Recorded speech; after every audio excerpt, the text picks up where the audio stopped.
Hi, I'm Barbara O'Brien. I'm an animal trainer and photographer, and I'd like to welcome you to the Empathetic Trainer.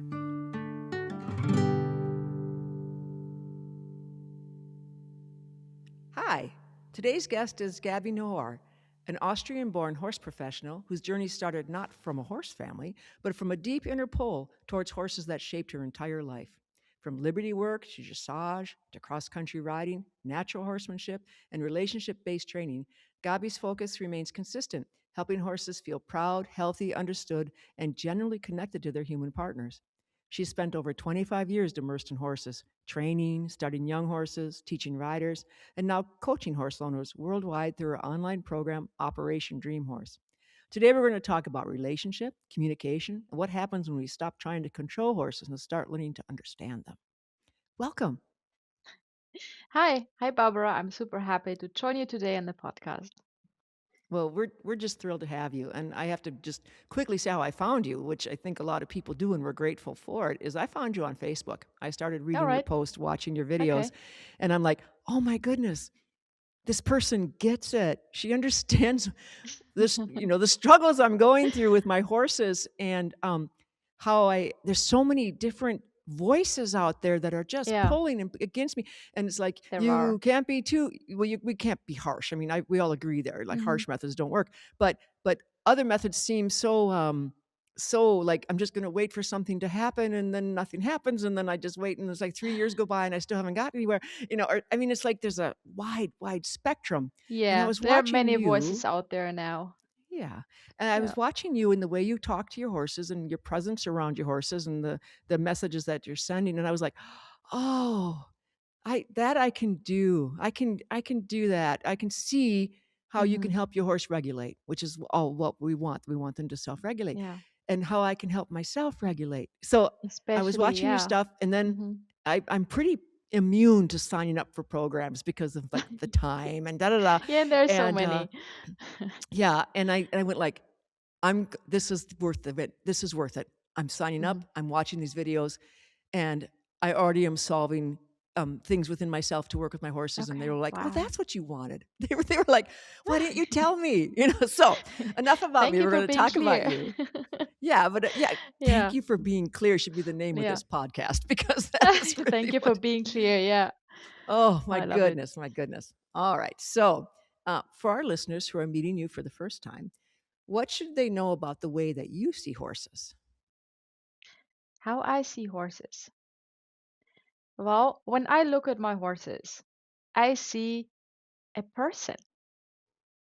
I don't see an animal I mean, I see a horse, but Mm, for me, every horse is a soul in a non-human body, in a different body.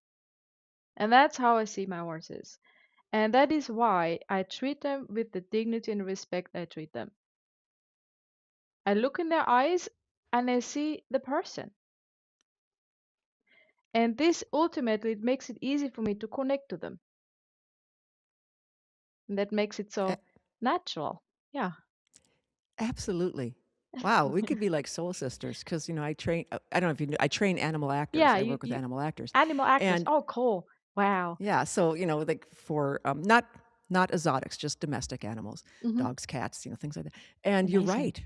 You are Yeah, so you're right right. about right Exactly looking right. into those dogs' eyes, and it's like Yeah, it's a someone you know. person. Yes. Yeah, I And mean, not a person in a fursuit yeah. where that you can treat in the sense of a human being, where they're gonna Yeah, it's of understand course it's English. different because the brain is Mhm. wired different. It's different how they function, perceive the world, process information, and we have to take that into consideration. We cannot anthropomorphize. But still, it's a soul in there, just like we are, and they deserve to be treated with respect, and that we look at them, look them in the eye. Yeah, yeah, I absolutely love that. Wow, just that's wonderful. Well, from looking at your book and learning more about you, this is Gabby's book. Everyone, we'll have the links in the Yeah. notes and stuff like that. This is an excellent overview, a really good read. I feel like you're sitting down talking to me right next to me, and I love that No, kind thank of you. tone. And I Yeah, can, thank you for the feedback. it's not so technical that my old brain can't grasp it. Yeah. It like, oh, Well, okay. So I this is a guess very that's the good book. advantage that I wrote it in English being a non-native speaker. It just made me use simple language. There you go for the Then rest people of can us. I love actually it. understand what I'm talking about. Oh, that's funny. Well, Yeah. so it seems like that you didn't grow up in a horse family. No. So, what was the moment when horses became a calling? Um, so my mother really loves animals, and we've always had animals at home. We always had at least a dog and a cat. Hmm. But then we also had guinea pigs and more cats and sheep and whatnot. And I Hmm. remember at age 5, whenever my parents asked me, "What do you want to have for Christmas or for birthday?" I said, "I want a pony." And I have no idea where that idea came from because nobody in my family is into horses. Nobody. Also, nobody in my surroundings had horses. I was just always drawn to horses as a little girl. And also, my sisters, my brother, they're not into that. Hmm. So I don't know, but maybe the love for horses is in the genetics for some people. I believe that.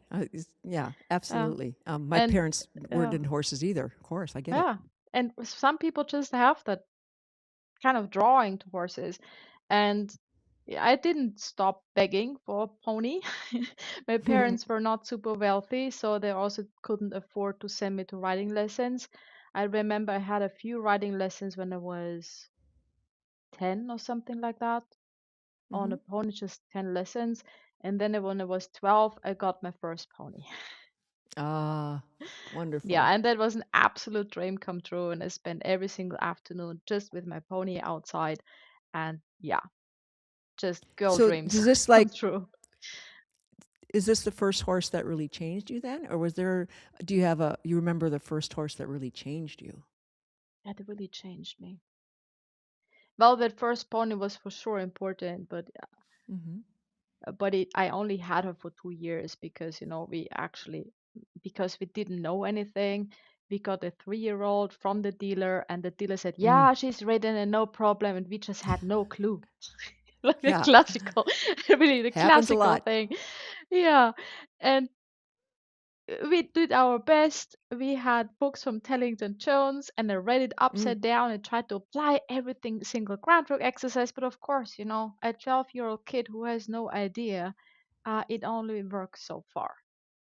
Right. And so after 2 years, I said, well, we decided I'm gonna exchange it to an older one, a gelding. He was much easier, and with him I could actually go on trail rides and Mm. live those crazy pony girl dreams.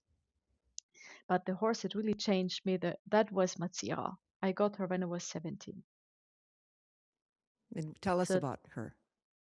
she, um, I got her as a 3-year-old Shaggy Arabian mare, Mm. unstarted. At that time, I already knew a bit more, and I actually just at that point I started my professional. Well, it wasn't really college, but for breeding and horse training. Hmm. And at the same time, I got her.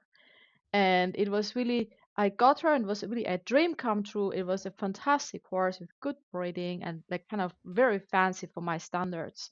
And Hmm. um, I I I had the deepest wish. I want to have her be my best friend and do everything right with her. So I got all the good horse books from Monty Roberts, Hempfling, I still had Tellington, and a few Hmm. others. My shelf was full, and I read them all, and I tried to apply all of that, and yeah. Oh, we um, understand that. Yeah. and the thing was, Matsira was way more high-spirited and sensitive than the ponies I had before. Hmm. She was like a Ferrari in comparison to a Volkswagen Golf. For And sure. I was used to those ponies, not complicated at all. You can gallop up a pasture, they don't spook or whatever, they calm right down. And then I had that Ferrari, super sensitive mare. It wasn't my first mare, but it was the first time that I had such a high spirited, high strung, super sensitive horse. She was bred for high level endurance. Her father Mm. was in the world championships, and yeah, she was Wow. way over my head. She And sounds lovely.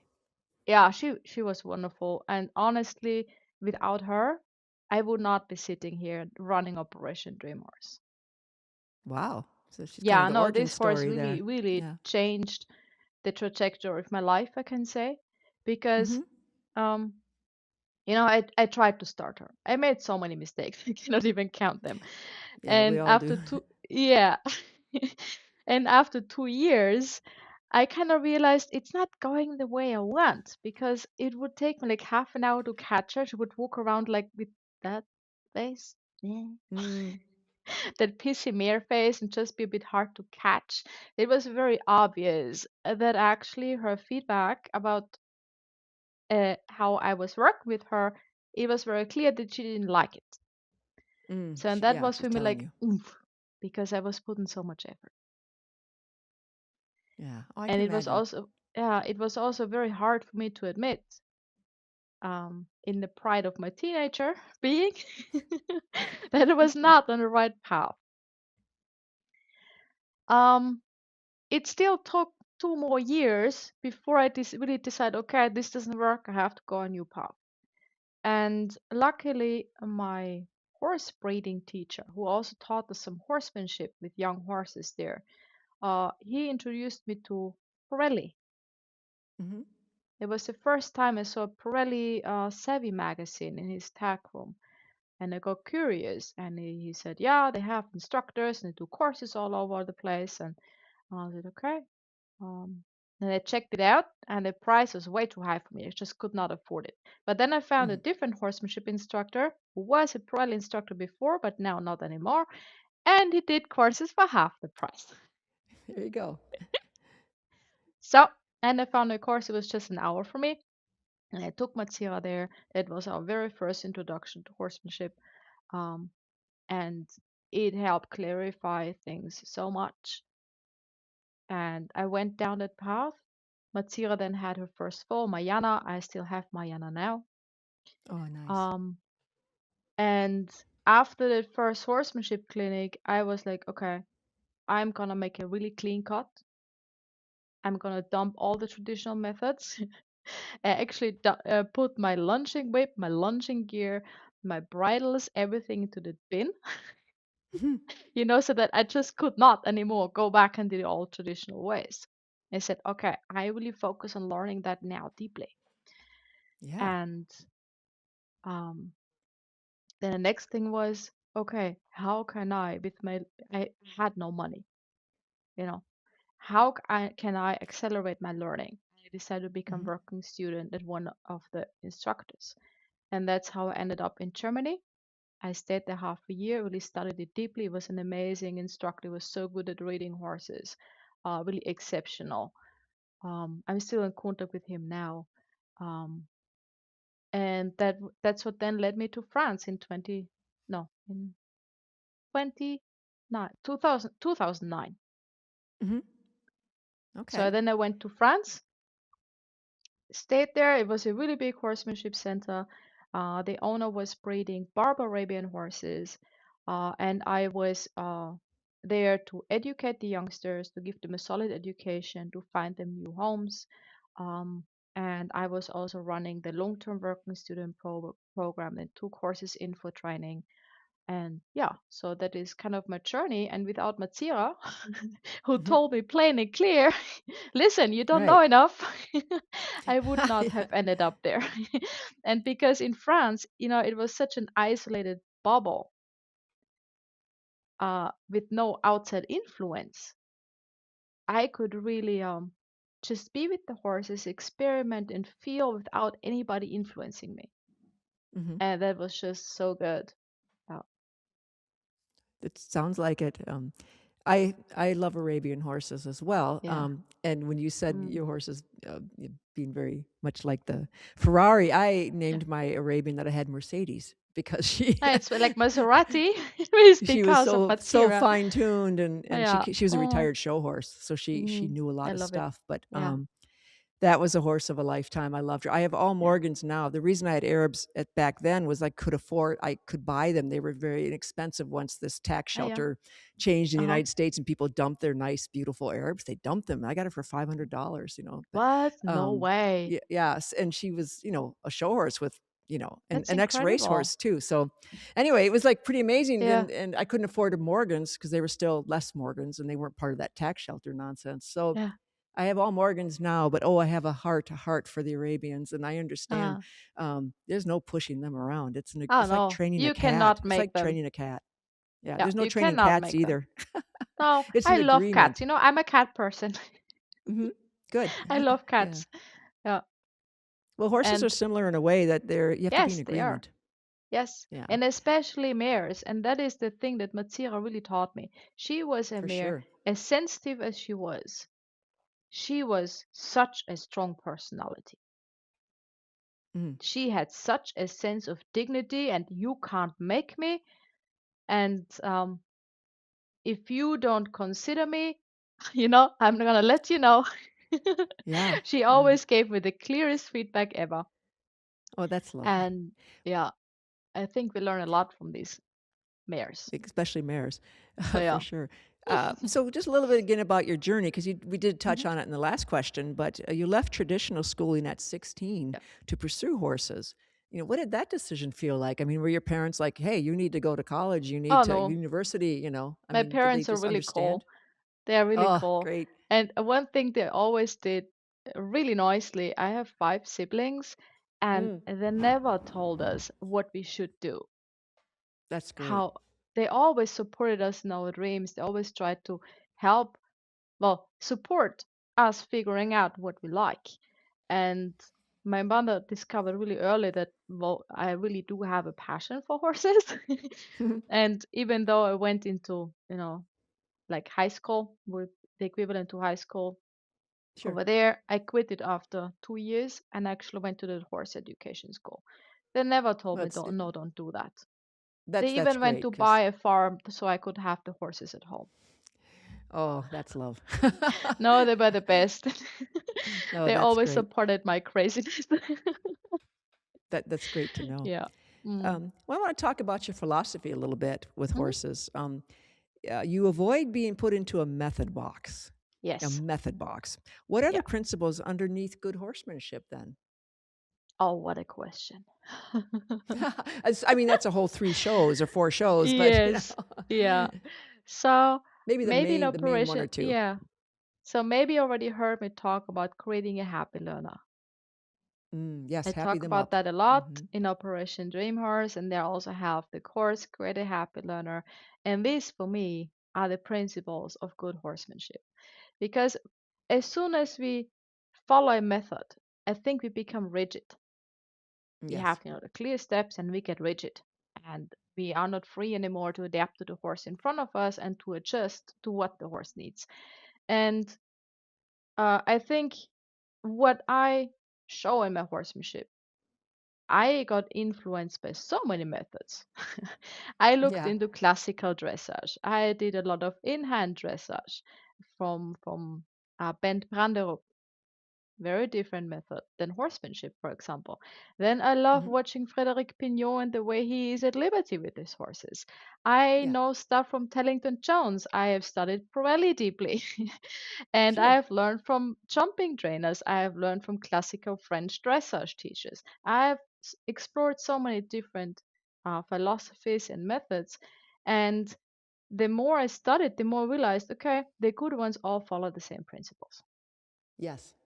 And in the end, a horse is always a horse. Indeed. Yeah. No, you're exactly right. Yeah, I like this question. What does it mean for a horse to feel proud? Because I really proud. believe they do feel proud when Yes. they learn Yeah. something. Like you can see that their Yes. excitement that they got it. Yeah. You know. Yeah. Yeah. What does it mean for a horse to feel proud? Well, it makes them feel good. I think it gives them a dopamine hit, like us, when we find a solution. Isn't that Um. interesting? Now there's the science Oh right yeah. there. Isn't that Yeah. Yeah. interesting? Yeah. Yes. Absolutely. Yeah. And I don't know if you know the book from Steve Peters, Horse Brain Science. Yes. Yep. Yeah.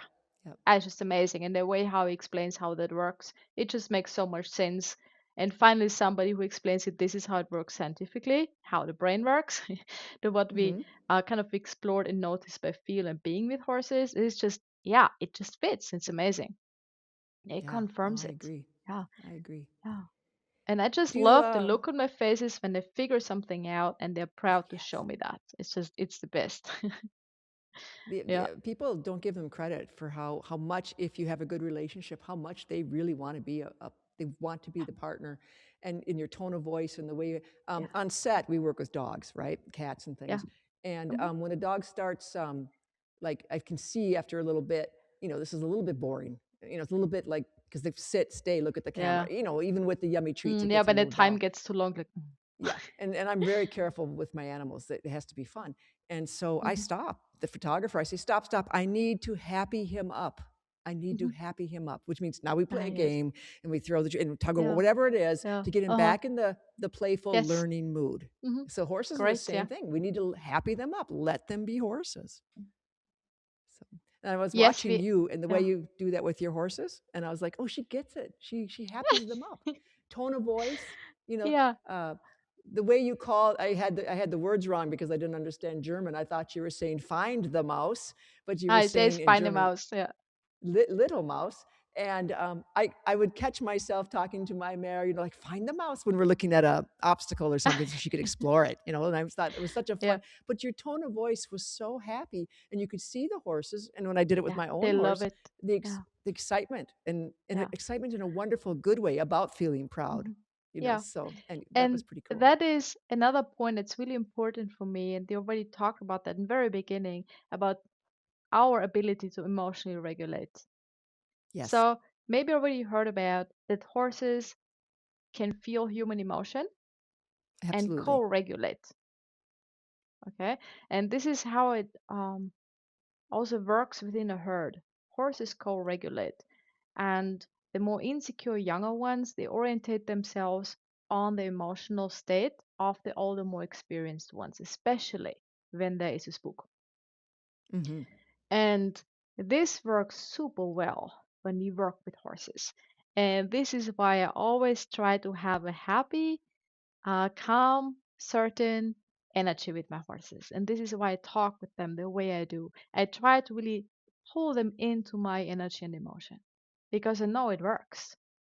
It And does, horses for love sure. to be around people who have uh, a joyful but confident and also calm, grounded energy. They love that. They love For that. sure. Yeah. Yeah, I took a riding lesson once. It was gifted to me on a reining horse, which is, that was pretty exciting. I mean, they Hmm. move. Um, and I was just riding her around and I was talking to her. I was saying, like, thank you. Hmm. You're such a lovely girl. That's This is nice. so Yeah. much fun. And they said, quit talking to her. We don't talk to her. Don't talk to her. And I thought, well, I'm never coming back here. And then I thought that was so sad because when I talk, Yeah.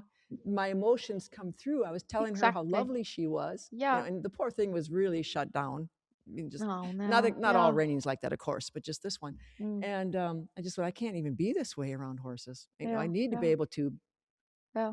have the feeling. Exactly. Yeah. So, And I think, well, there are a lot of horsemanship teachers who say don't talk with the horse, and that hmm, I see the purpose behind that because when we shut up, it makes us focus more, get more aware about our body language, and to learn using body language the right way is very important, evidently. it is But then in the end, by talking to horses, it's also a way of communicating our emotion energy to the horse because we are very exactly. verbal beings. And yeah, of Yes, course, the horse doesn't understand the words, but they get the tone of voice, the message across, and it just helps us communicate our emotion energy with awareness.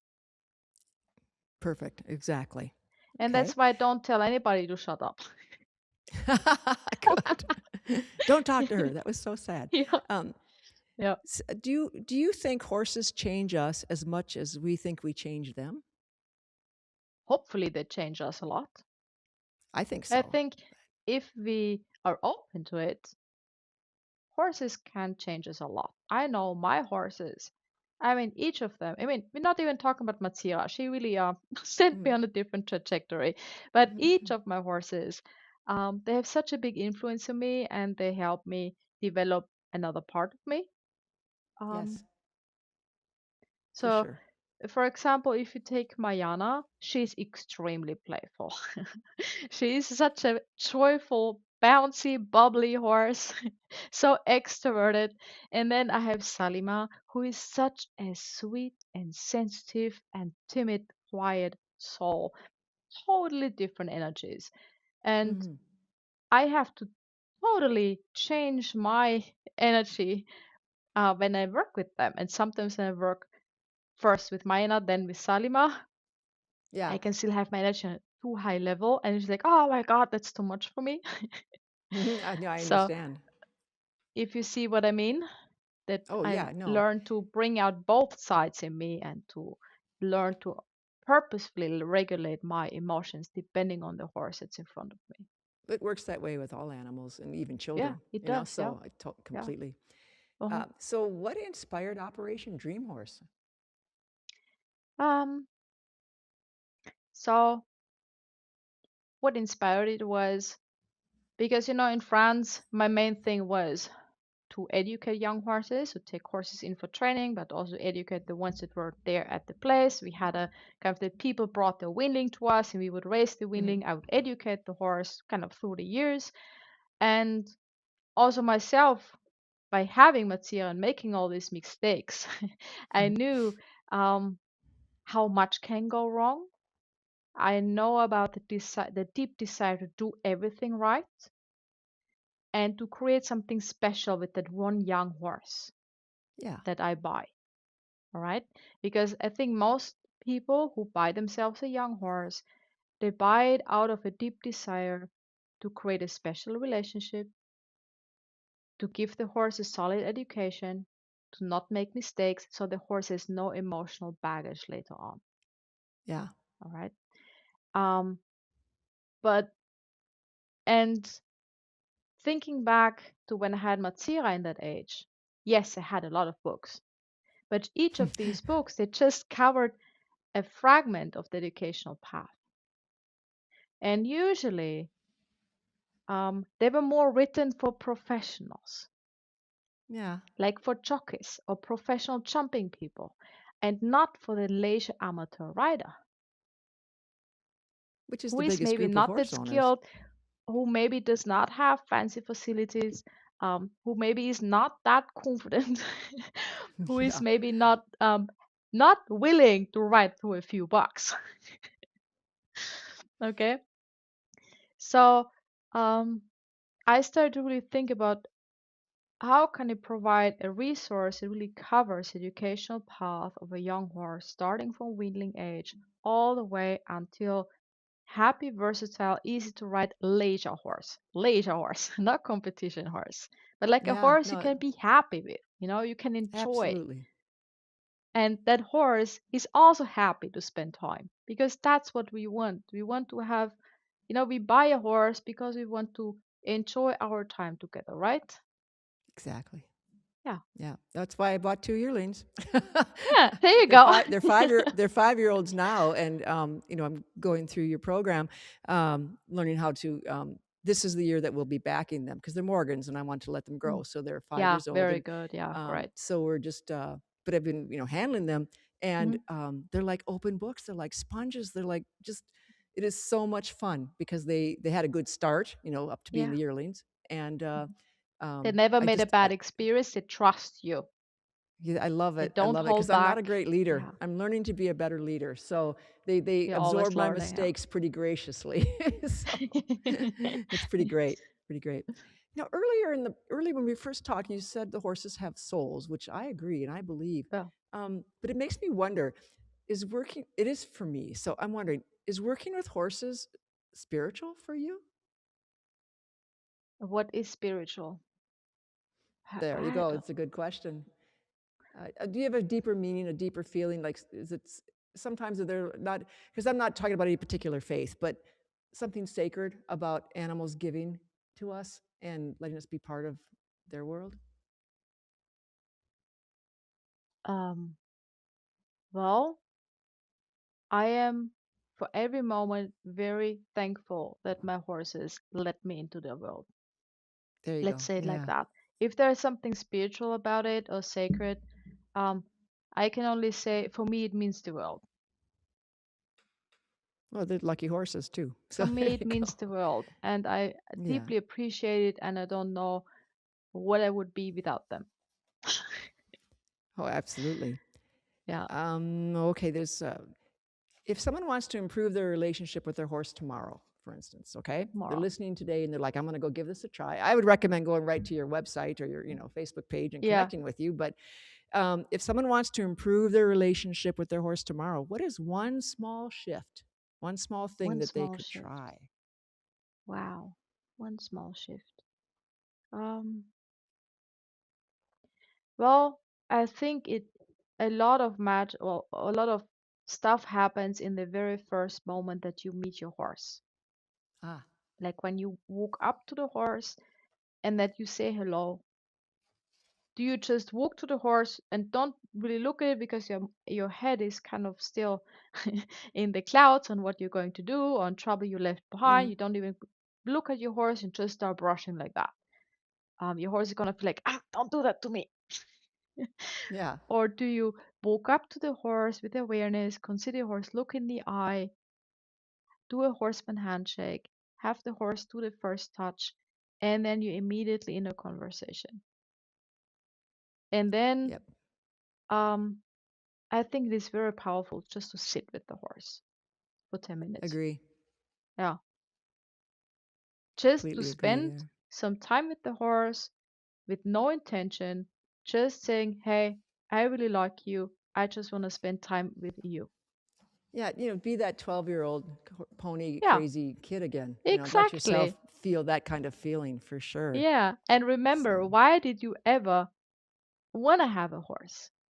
yeah. It was probably the initial intention was not to go on competition or to learn flying changes or to show off in front of other people. Probably it was uh, a dream of feeling the connection and magic of the horse. And I think we cannot ever remind ourselves often enough on that very first desire why we wanted to have a horse. I think I agree. Yeah, I agree. What do you think are the biggest misunderstandings that owners bring into their relationship with horses? biggest misunderstandings. Um, the notion of he's doing it to me, Ah, yes. then is he doesn't like me, and then is he's testing my leadership. I think these three are the biggest myths we have in our heads about horses, and they keep us from getting the connection we want. None of Oh, it I have is to true. agree. Yeah, Yeah. none of it is true. Well, I mean, how often do you hear that? Oh, he's being naughty, or Now, she's doing it on purpose. Or sorry, mhm. my little puppy woke up and he wants Yeah, to be with me. So what a cutie. yeah, he's. I'm not such a good animal trainer that he it can be left alone for long times when he knows I'm somewhere doing something fun. He screams. So Well, it's that's better. okay. His name is Kip. It's just better to bring him with. Um, Yeah, okay, yeah. Let's see. So, what patterns do you see in owners who struggle the most? What causes struggle them the to most. have trouble? Like, what are they doing over and over again that they're not really? I mean, I'm guilty of things like not being a Uh-huh. confident enough leader until I can really, walk into that role better, which I'm trying. But what patterns do you see with owners who Patterns. struggle the most? Um, well, there are the three things I just told you, they play a big role in that. You know, that myth of E- the horse is testing you. The horse is Exactly. trying to be the dominant one. Um, and I see this is creating very negative patterns and also Hmm. fear in owners. Oh, Because for sure. every behavior the horse shows is boiled down to he's being disrespectful. He's testing you. Yeah. And especially uh, many women, me included, it doesn't feel good to us to always be, loud and strong and forceful No, no. and to be the boss. Um, and then we start to avoid situations. I know this happened to me with Matsira. I really started to avoid situations because I didn't want to trigger that behavior that scared me or that I Okay. wasn't able to control Yeah, I because think I we've all wasn't done a that. good enough leader. Mm. you know, See, because to be a good leader, when people told you have to be a better leader, it usually implied you have to be more forceful on your horse, right? right. But the truth is, it's more Now, clarity, more clarity with leadership your is horse. such a big topic, and there's such a big misunderstanding about that. Um, and yes, we have to learn to become a better leader, but it does not mean to be more forceful on a horse. For And sure. I think that this misunderstanding it then often leads to that people don't do anything with the horse anymore. They procrastinate, they find excuses, and then the behaviors get worse because the horse doesn't have enough education or doesn't have enough movement. Then when they do take him out, he does explode again because well, it's out of routine. The person gets scared again, what leads to more procrastination. Okay, sure. And that is then kind of the cycle. And um, so in Operation Dream Horse, I want to give people, well, first of all, I pull the tooth of you have to be your horse's boss. Right. Yes, you have to be a good leader, but you don't have to be your horse's boss. Right. Well, how Right? would we define a good leader? Because I even said it myself. I'm not a very good leader. I'm learning to be a better Yeah. leader, but not in the sense of I have to dominate him in the sense he's being naughty and I'm Mm, going to use really aversive tactics. yeah. Can you define that a little bit for us when you say for people that don't, aren't around horses much Yeah. or are trying to learn like me? So a good leader, first of all, recognizes the horse as the being it is and the Yes. difference in his nervous system and cognition. All right. Um, and that gives a good awareness about the horse's emotional state. We have to always maintain the overview and be aware about our horse's emotional state. Hmm. That is really important that we learn to read that and adapt to that accordingly. And then another really important point is that we take responsibility about communicating clearly and on time. There you go. Yeah. A lot of things happen because the human didn't communicate or because the human communicated too late or not at all because the horse should know. He should know. Yes, Yeah. he's old enough. He Oh, should know.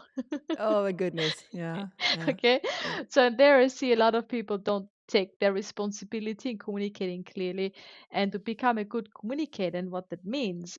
It is difficult and we need to learn it. Um, Yeah, for sure. but that for me is being a good leader. Sounds good To to me. have the overview, to have a good focus, to have empathy for the horse by seeing the horse the way he is, and to learn also to see the world from a horse's perspective. Because the horse perceives the world totally different than us. Yes. Yeah, totally different. Yeah. And we need to see that and be aware about that and adapt what we do with the horse according to that. To be fair to the horse, for sure. Yeah, absolutely. Um, you work with people just as much as you work with horses. Yeah. As a teacher and a guide, really a guide, because you don't come across as "Da, da, da, da, da," it No, comes that's across not this. me. This is I love that though because it comes across. You don't make me feel stupid when I'm watching it. Which is really important because adults Yeah. especially don't want to feel stupid. We want to feel like No. our questions can be answered. There's like no Yeah. bad questions. So I Yeah. love that about your approach. When you're working with people and they're working with their horses, whether it's in person or online, because obviously you're in Vienna and I'm in Stockholm, Wisconsin, population 63 people, so big difference in 63 people. Oh my goodness. that's It's like, that's in town. I live on a farm, but the little okay. tiny town. Um, Wow. yeah, if you're 10 miles to go buy milk, you're away from development and you're out in the country enough. So if you have to drive 10 miles to buy a gallon of milk, you're in good shape, and that's where I like to be. Wow. I love it. But yeah, uh, but when you're working with people, Yeah. is there a moment when someone suddenly gets it? Have you noticed that the recognition or the understanding? Of course, they're going to be continually learning, but like when it clicks, have you seen that? Yes. Yeah. Yeah. And I know, and it often needs the same message repeated in different words. Hmm. And at one point, it just makes click and it becomes clear as glass for the person. And suddenly say, Yeah. how could I not get that before? Yeah. No, And I it's know I true. had those click moments myself on many, many topics in my journey. And I also know I needed to hear it often from different instructors in different words, the same thing, until one Right. instructor finally had the sentence, that one phrase, they were like, yeah, of course. For sure. Yeah. Or we come across a horse and there we try that one strategy we once heard about and suddenly it works and the horse looks at it like, oh, thank you. And like, oh, ta-da, there we go. Oh, So absolutely. I'm going to give an example because this is, yeah. I got these Morgan mares from a Mm-hmm. big ranch in Montana. So, 1,500 miles away from me. And they were in open plains on the ranch in Montana. And they were not feral because they were taken care of, but they weren't handled. So they might have been Ah, halter yeah. broke as weanlings, but that was it, Yeah. except for vet care, Like half whatever. They weren't. feral. Yeah, and they lived in a big herd, like 60 Uh-huh. horses, mares and foals, stuff like that. And so I bought 3 of them. 2 were yearlings, and one was a 3-year-old at the time. And her Mm-hmm. name was Rita, the 3-year-old. And Rita had had some bad experiences compared to the yearlings, because the rancher, the fellow that I got the horses from, said, "Well, for a short time with those 3-year-olds, I had a trainer that wasn't he fancied himself a roper, and he wasn't good, and I fired him." And that's all he said.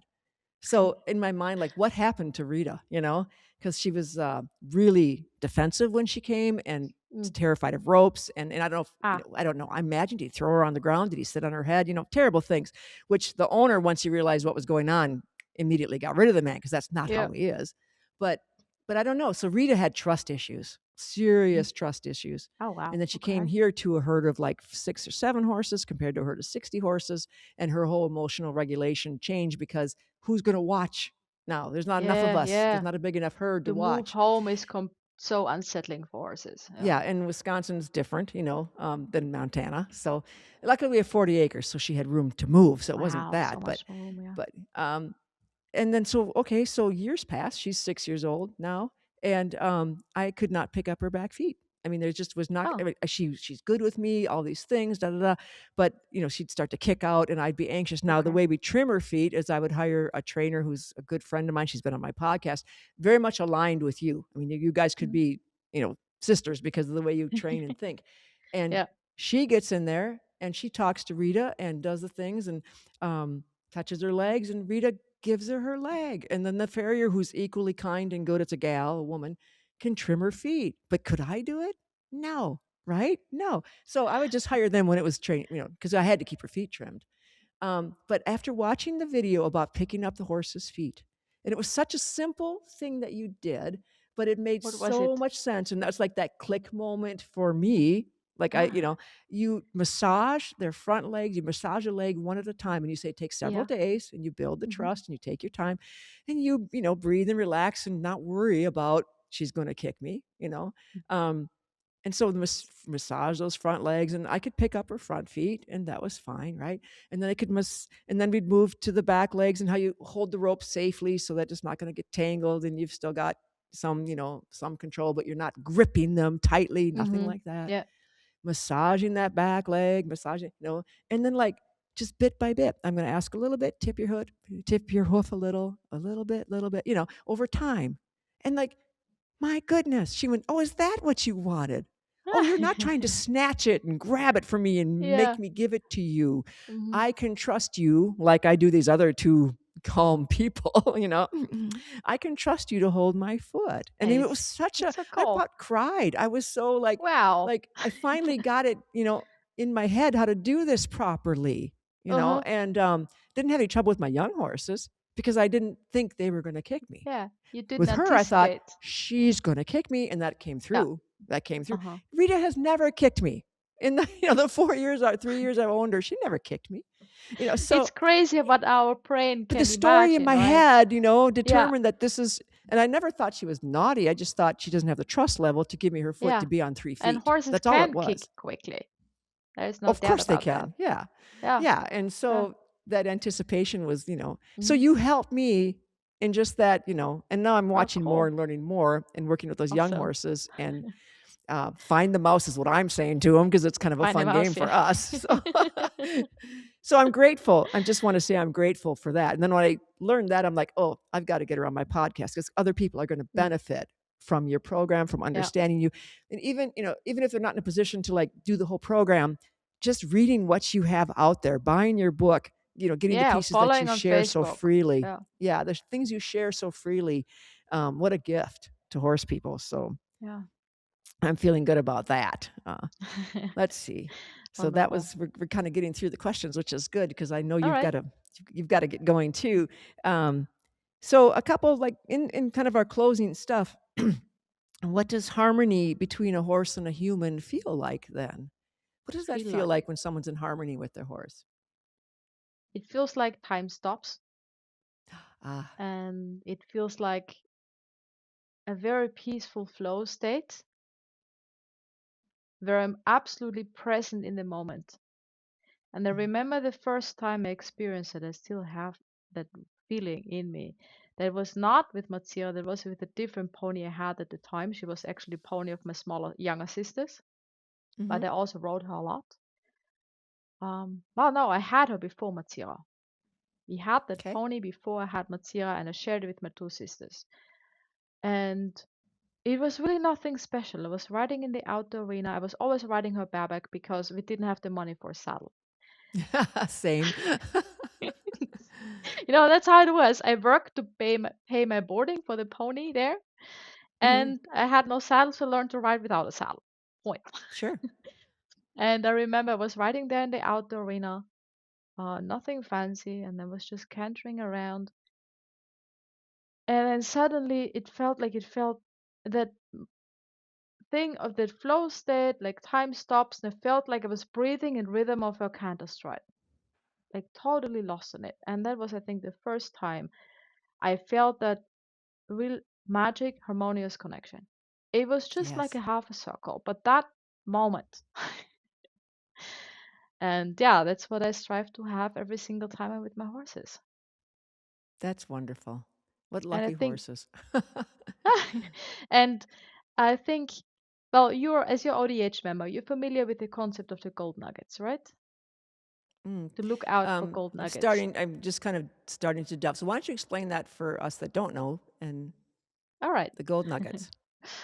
So the thing is, the human mind is incredibly focused on everything that's not good enough yet, all the Ah, mistakes we still make, um, all the things the horse does which scare us, or which are naughty or not good, where the horse did something wrong. Um, mm. the human mind really likes to focus on that and then blow it up. Yes. Yes. So, um, already back in France, when we had our long-term working student program, we noticed that pattern and we started to encourage the girls to look out for the things that are positive with the horses. It's very closely related to the concept of practicing gratefulness, thankfulness. Yes. And so we would ask them every morning, well, tell us three things that were good with your horse yesterday. Mm. So that's how the habit started. And at one point, I started to call it the look out for the golden nuggets. That means look out for all the little moments which were good with your horse. All the little moments, nuggets of gold that you find, nuggets of moments of connection, because we all have those moments. But we all wait for that big, glorious, everything is perfect. It's not gonna come. It's not gonna come. No. Sorry to disillusion you. But Right. we're I going to really have, love that concept. yeah, we're going to more have those glimpses of those moments of connection. And those glimpses are gonna become more, they're gonna last longer, and we become more aware about them. And For sure. I think it's closely related with us being able to be in present moment. Because as soon as our thoughts drift, that moment of harmony connection is already gone because we are out of connection. So Yeah. No, I understand that. yeah. Um, and when we verbalize to someone else or even to the horse, if there's no one with us, those three good things or Mm. it comes out in our emotion. Now I feel Exactly. positive Yeah. about you. Yeah. I feel positive That about you, is and then the the other horse point. feels Yeah. that. That is the other thing, to really consciously uh, notice those moments and then say thank you to the horse immediately. Mm, And that can totally change the energy between horse and human. And it's not anymore that we always think, stop that, don't do this, and don't move, and listen to me. We say, thank you for that, and this was so soft. And it brings a totally different energy in us. We lose our grumpy look, and get a smile on the face. yeah, And we will feel totally different to the horse when we start to look out for these little gold nuggets of connection we do have, even when the absolutely. horse Yeah, is out of his mind, nervous that day. we can always find something. You're exactly right. There's always something. Yeah. Well, kind of our closing question, and before I ask this last question, let's talk about where people can find you. Now we'll have your links in the show notes and stuff like that. Mhm. But what's the best way for people to find your book, find out your program, become part of that? So I think a really good place to explore my philosophy and to follow me is on my Facebook page, Gabi Neurohr Mm. Understanding Horses. Then another good way to learn my philosophy more deeply is to get my book Understanding is the Key. It's available as paperback on Amazon. We'll Just show it one more time for yeah, everybody. That's what it Understanding is the looks Key. like. Yep. And yeah, these two ways are really nice. And then I also have a YouTube channel where people can watch longer videos from me to really get a sense of how I work with horses and if that resonates. And I regularly offer free webinars, like all 3 months, kind of. And I always Hmm. announce that on my Facebook page. So that is also a really nice way to get to know me. I'm Yeah. actually planning one on 14th of March now. Okay. Well, hopefully we'll get this podcast out before then so people can Yeah, participate. otherwise, yeah. Yeah. You're very generous with your knowledge, and I truly believe horses and their people are better for it. So we're grateful for Yeah. you for doing this. We appreciate that. Okay, so my last question, Mhm. what still excites you about horses after 25 years? Because you've been Still professionally excites working me. with horses. What still excites you? The very simple things. I just love my horses and I just love spending time with them. Yeah, I would So say the same thing. Yeah, no, I'm it's not I about really anything important. Yeah. I really not after riding a Grand Prix or riding the Davis Cup or learning show jumping. I don't have such big fancy dreams anymore. Um, I really love the simplicity of being with my horses and having the feeling the horse enjoys the time spent as well, and we're doing it together. And that can be so Yes. simple as just walking through the forest together. Yes. And I just Yes, I feel we agree. are together. I so enjoy that. And of course, and I have my Yana who loves to play at Liberty and is so expressive and she loves to rear and to show off like crazy. And I love that too. I love the togetherness with my horses, and this is for me what's exciting. Well, I'd have to agree. I'd have to Yeah. agree. Well, thank you, Gabby, so much for coming and sharing this time with us. We are grateful. I think we've all learned something, and I hope people go and check this all out because. Like I said, I follow a lot of people. I try to pay attention. I try to learn. Gabby's actually someone that I'm like seriously involved now. I'm following. I'm learning. I'm going to be doing it. Rode my very chubby, fat 17-year-old Morgan mare yesterday for the first time in a long time, just to go like, hey, we're still together, because sometimes our older horses need attention too, and she was Yes. thrilled. We had a great time. She was thrilled. Yeah. She's like, really, Yeah. really, we're going to do this, Me, really. I get So, me time. yeah, it was pretty great, and I'm Yeah, they so love grateful that. to have Yeah. them. So, Mm, well, again, thank you so much, and thanks for being you're on the show. welcome. Well, thank you for having me. It was a pleasure.